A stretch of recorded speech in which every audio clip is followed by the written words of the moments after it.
Bonjour et bienvenue chers amis dans votre formation instrumentation industrielle. Cette première séquence est consacrée à la présentation.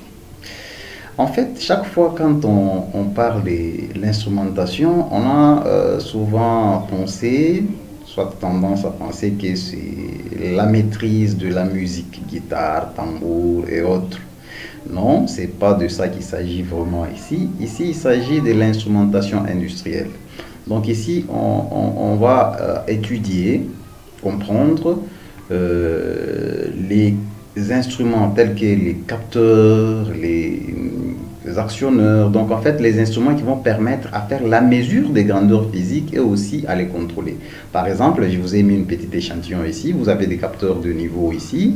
Ok, des capteurs de niveau qui vont permettre à faire la mesure du niveau, comme ça s'est dit, non? Les débitmètres qui vont permettre à faire la mesure des débits. Vous avez ici encore les capteurs de niveau, ici c'est les ultrasoniques.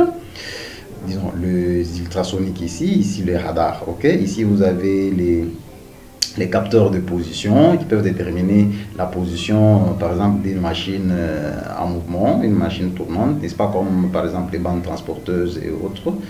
Ici, vous avez une électrovanne qui va vous permettre d'empêcher le passage, donc de bloquer le passage d'un fluide à travers une conduite, soit d'ouvrir en fait la circulation.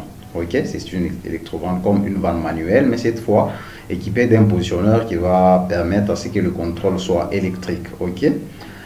Alors ça, ce sont les instruments. Alors, comme j'étais en train de vous le dire, les instruments nous permettent de mesurer et de contrôler les grandeurs physiques. On peut se dire c'est quoi une grandeur physique en fait. Les grandeurs physiques, c'est tout simplement tout ce qu'on peut mesurer. Par exemple, la température, c'est une grandeur physique. Vous avez la coloration, vous avez la pression, on peut parler de la pression atmosphérique, on peut parler de la pression dans un circuit hydraulique, on peut parler de la pression artérielle, n'importe quelle pression, c'est une pression et ça se mesure. On peut parler même du temps même, donc le temps. C'est une grandeur physique qui doit se mesurer. Vous avez la pulsation, par exemple, la fréquence, vous avez le volume, la vitesse, la viscosité, le poids, la masse. Il y en a beaucoup de grandeurs physiques. Okay? Quels sont les domaines d'application de l'instrumentation? Je veux vous dire que l'instrumentation s'applique dans tous les domaines de nos vies, en fait. On peut parler par exemple de la domotique. La domotique, lorsque vous voulez rendre votre maison intelligente, vous avez placé par exemple les caméras, vous êtes au travail, mais vous pouvez quand même voir ce qui se passe à travers votre téléphone, votre ordinateur, parce que vous êtes connecté avec votre maison partout où vous allez. C'est la domotique. Lorsque vous revenez avec votre véhicule, la barrière s'ouvre automatiquement, la régulation de votre maison, de la température, elle s'est fait elle-même automatiquement, vous voyez.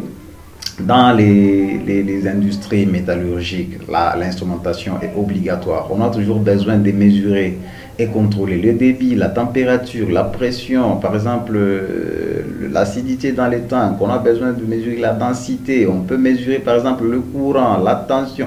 Donc il y a beaucoup de grandeurs physiques qui nécessitent d'être contrôlées dans les industries métallurgiques. Si on parle de la robotique, elle est faite d'instruments. Parlons de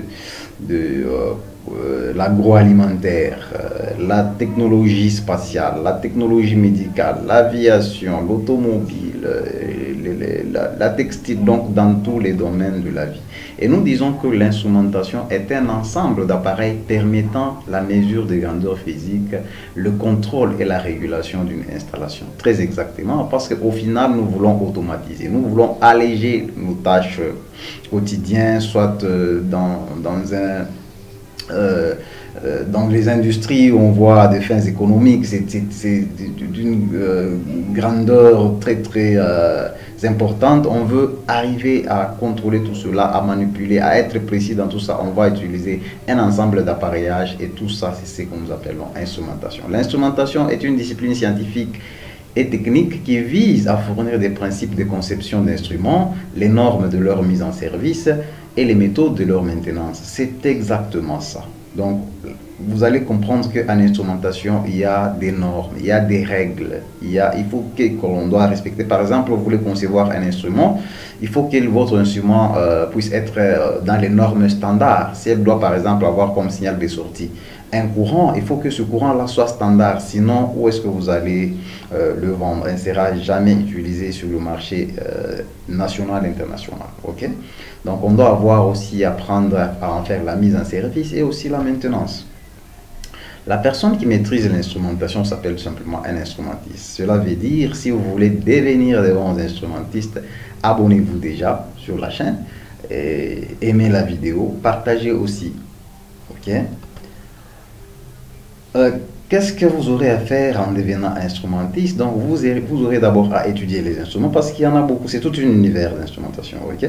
Il faut les étudier, apprendre les principes de leur installation, de leur mise en service, et aussi apprendre comment les installer, en faire la maintenance.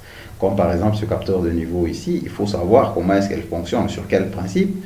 Il faut savoir aussi comment en faire la mise en service, donc le paramétrer, configurer afin qu'il puisse répondre aux besoins de l'attente hein, dans ce process. Okay?